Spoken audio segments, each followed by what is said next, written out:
প্রকৃতপক্ষে তোমাদের সম্পদ হচ্ছে সেটাই যেটা তুমি আল্লাহর রাস্তায় খরচ করেছো, দান করেছো, ব্যয় করেছো, সামনের দিনের জন্য, কিয়ামতের জন্য, মৃত্যুর পরবর্তী জীবনের জন্য পাঠিয়ে দিয়েছো। ওইটা তোমার আসল সম্পদ। আর তোমার মৃত্যুর পরে যে সম্পদগুলো রেখে যাচ্ছ, এ সবগুলি হচ্ছে ওয়ারিসদের সম্পদ। এখানে তোমার আর কোনো কর্তৃত্ব থাকবে না, তারা ভাগ বন্টন করে নেবে। তো বলো যে তোমরা কয়জন নিজের সম্পদকে বেশি যত্ন করো, ভালোবাসো?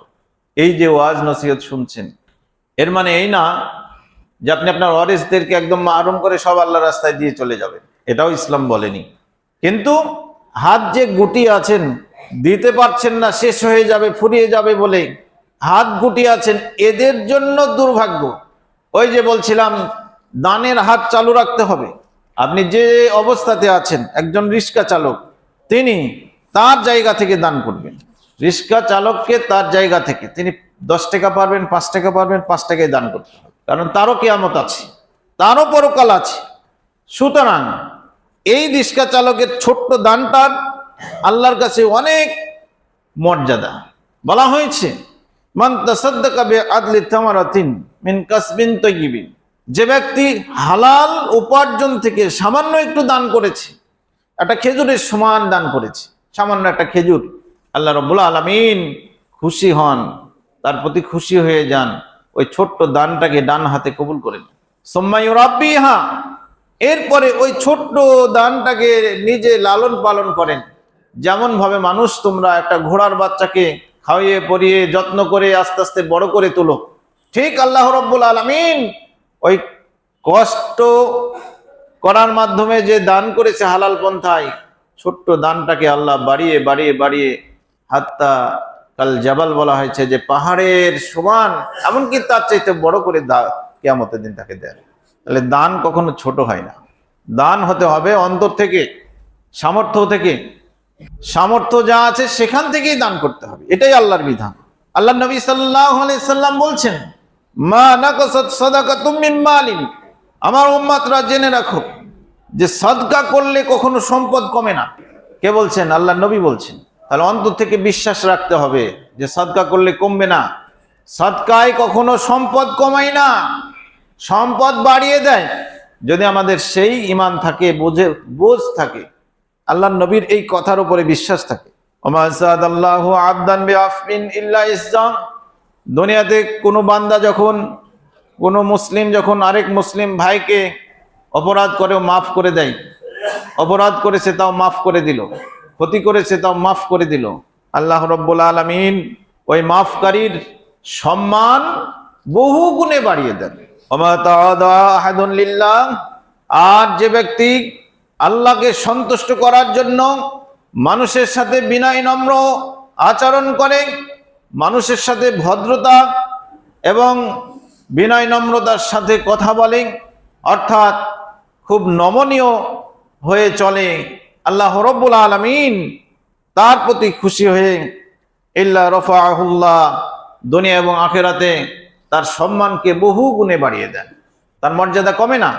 দেখবেন ভদ্রলোক যারা মানুষের সাথে ভালো আচরণ করে, সুন্দরভাবে কথা বলে, ভালো কথা বলে, ভালো পরামর্শ দেয়, উপদেশ দেয়, তাদের প্রতি মানুষের একটা অন্তর থেকে ভক্তি হয়, এটা আল্লাহর পক্ষ থেকে হয়। আবার কিছু মানুষ আছে জোর করে সম্মান নিতে চায়, ক্ষমতা আছে, অর্থ আছে, ভয় দেখিয়ে সম্মান নিতে চায়, এটা কখনো হয় না, তার প্রতি ঘৃণা সৃষ্টি হয় বেশি, এটাও আল্লাহর পক্ষ থেকে হয়। আল্লাহ নবী সাল্লাল্লাহু আলাইহি ওয়াসাল্লামের এই হাদিসটি আমাদেরকে বিশ্বাস করতে হবে, সাদকা করলে কখনো ধন সম্পদ কমে যাবে না ইনশাআল্লাহ। আমাদের সাধ্য মতো, সামর্থ্য মতো সাদকা করে যেতে হবে। আল্লাহ রাব্বুল আলামিন হাদিসে কুদসিতে বলছেন, ইয়া ইবনা আদম আনফিক, ইয়া ইবনা আদম ইউনফাক আলাইকা, হে বনি আদম তুমি দান করো আল্লাহর রাস্তায়, তুমি যদি দান করতে পারো তাহলে আল্লাহর পক্ষ থেকে তোমাকেও দান করা হবে। সুবহানাল্লাহি ওয়া বিহামদিহি। সুতরাং আমাদের কৃপণতা করার কোনো সুযোগ নাই। এটা বলা হচ্ছে না যে আপনি দান করতে করতে নিঃস্ব হয়ে যাবেন, এটা ইসলাম বলেনি, আমি আবারও বলছি। কিন্তু আপনাকে দানের হাত সাধ্যমতো চালু রাখতে হবে। এতিম এসছে, বিধবা এসছে, ক্ষুধার্ত ব্যক্তি এসছে, আপনাকে খাদ্য দিতে হবে, সহযোগিতা করতে হবে আপনার সাধ্য মতো। কোন আল্লাহর পথে আল্লাহর ঘর তৈরি হচ্ছে, কিছু দান করেন, আপনি স্বচক্ষে দেখছেন, আপনি হাত ফিরিয়ে নিলেন, আল্লাহ আপনার প্রতি সন্তুষ্ট হবে না। আপনি যা পারবেন তাই দেন, সাধ্য মতো দেন। মালিক তো আল্লাহ, আপনাকে কে দিল? আপনি কোথা থেকে সম্পদ পেলেন? আল্লাহই দিয়েছেন। আর এটা দিয়ে পরীক্ষা নিচ্ছেন যে সৎ পথে আমার হুকুম মোতাবেক বান্দা তার সম্পদগুলো ব্যয় করছে কিনা, সেটা দেখছেন তিনি।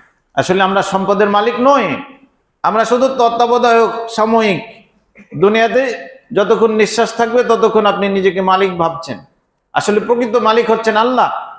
অনেক মানুষ আছে দেখেন, একেবারে নিঃস্ব ছিল, এখন কোটিপতি। আবার অনেকেই অনেক সম্পদের মালিক ছিল, এখন নিঃস্ব। কে করে এগুলো? আল্লাহ রাব্বুল আলামিন করেন। এজন্য সম্পদ দিয়ে আল্লাহ আমাদেরকে পরীক্ষা নিয়ে থাকেন, এই পরীক্ষায় কোনোভাবে ফেল করা যাবে না। আল্লাহ রাসূল সাল্লাল্লাহু আলাইহি সাল্লাম বলছেন, ইত্তাকুস সুহা, হে আমার উম্মতরা, তোমরা কৃপণতা থেকে বেঁচে থাকো, বিরত থাকো। ফাইন্না সুহা আহলাকা মান কানা ক্বাবলাকুম, কারণ এই কৃপণতা তোমাদের পূর্ববর্তী জাতিদেরকে, বহু জাতিকে কৃপণতার কারণে ধ্বংস করে দেওয়া হয়েছে। বলেন নাউযুবিল্লাহি মিন যালিক। আল্লাহ রাসূলের যে হাদিসগুলো আমরা শুনলাম, আমাদের জীবনে বাস্তবায়ন করার চেষ্টা করব ইনশাআল্লাহ। এবং সারসংক্ষেপ কথা হচ্ছে এটাই যে সাধ্য মতো আমরা দান খয়রাতের হাত চালু রাখবো ইনশাআল্লাহ। যেখানে প্রয়োজন সেখানে দিবেন, যাচাই বাছাই করে দিতে কোনো অসুবিধা নেই। যদি কোনো ব্যক্তি এসে আপনার কাছে চেয়ে ফেলে, হাত পেতে ফেলে, দেখবেন তাকে পারলে দিবেন, আর যদি না পারেন তার সাথে খারাপ ব্যবহার করবেন না। বা কোনো কারণে দেখছেন যে লোকটাকে দিলে যে অসৎ পন্থায় ব্যয় করবে, তাহলে আপনি তাকে যদি নাও দিতে চান তবুও তাকে আপনি মানে সন্তুষ্ট করে পাঠিয়ে দিন, কথাটা খারাপ বলেন না, তাকে ভালো কথা দিয়ে বিদায় করে দিবেন। এটাই আল্লাহ রাসূলের সুন্নাহ। আজকের কথা শেষ করছি। আসসালামু আলাইকুম ওয়া রাহমাতুল্লাহ।